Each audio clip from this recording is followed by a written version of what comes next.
Hey guys, how the hell are you? Welcome back once again to Arnold Drinks. My name is Arnold, and tonight I drink.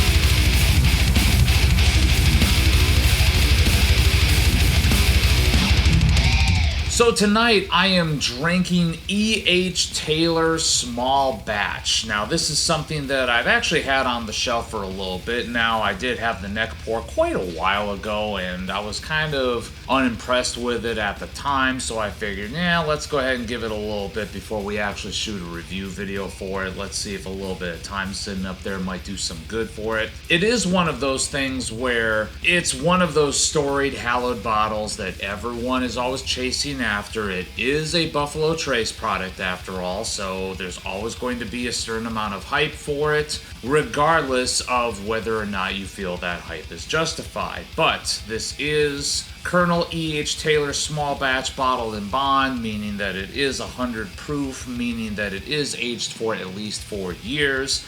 It is Buffalo Trace Mash Bill number 1. And yeah, I'm finally gonna dive back into this bottle and share my thoughts with you on whether or not I actually think that this is a bottle worth having. Slight bit more ethanol on the aroma than I was anticipating. I know this is 100 proof, but at the same time it just smells a little bit hot to me compared to some of the other stuff I've been drinking lately. So underneath that I am getting a bit of butterscotch, ever so slight bit of cherry and toffee. This is the same mash bill that you find in a few other Buffalo Trace products such as Eagle Rare, for example. So it's understandable that you're gonna get some of the same flavor notes in there.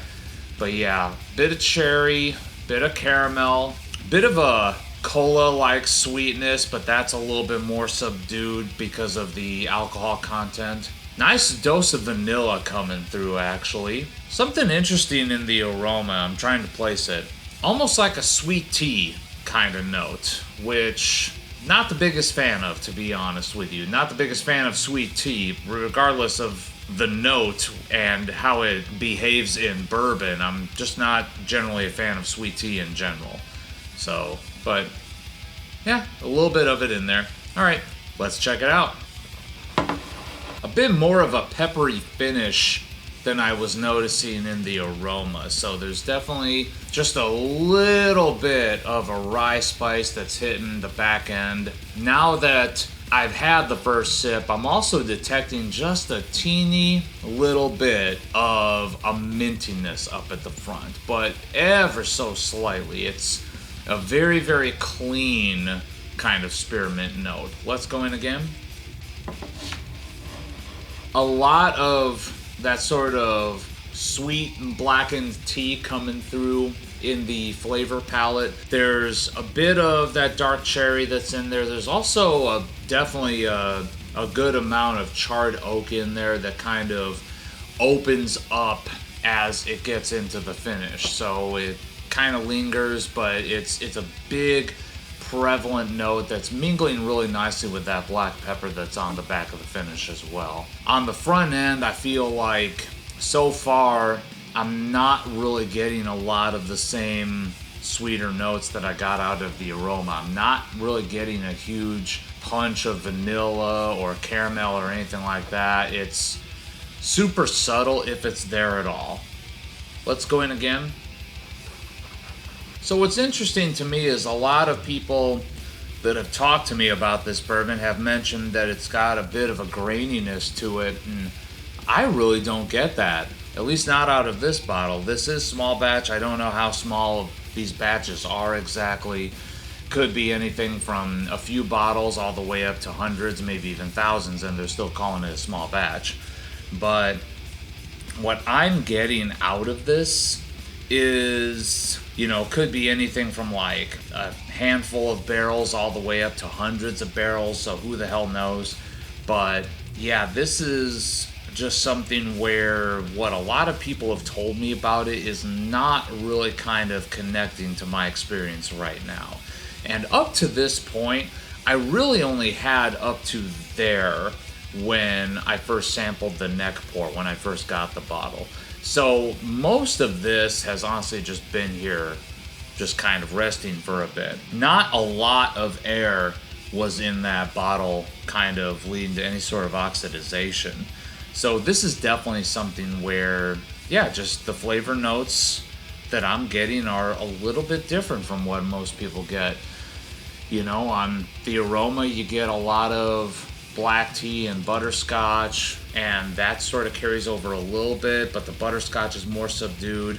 The caramel and the vanilla, I'm really not getting hardly any of at all. Same thing with that sort of toffee note that I was getting earlier, not really coming through at all. A little bit more of a raisin kind of note right now, which is interesting. Yeah, a little bit of a raisin note, almost like an Amarone style of wine. Has that big, bold raisin flavor, but the proofage is kind of subduing it a little bit. So, yeah, I don't know.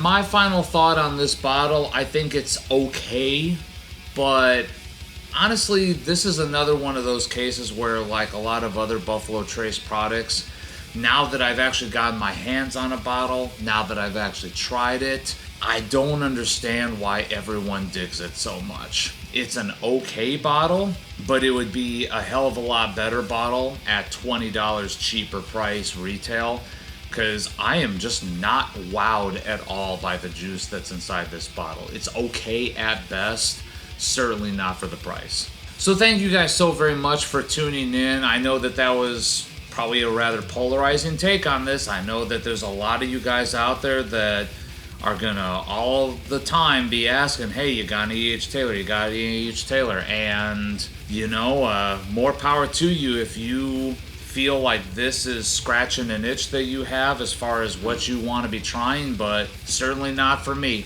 Anyways, thank you guys so much, and as always, remember, take what you do seriously. Do not take yourselves too seriously.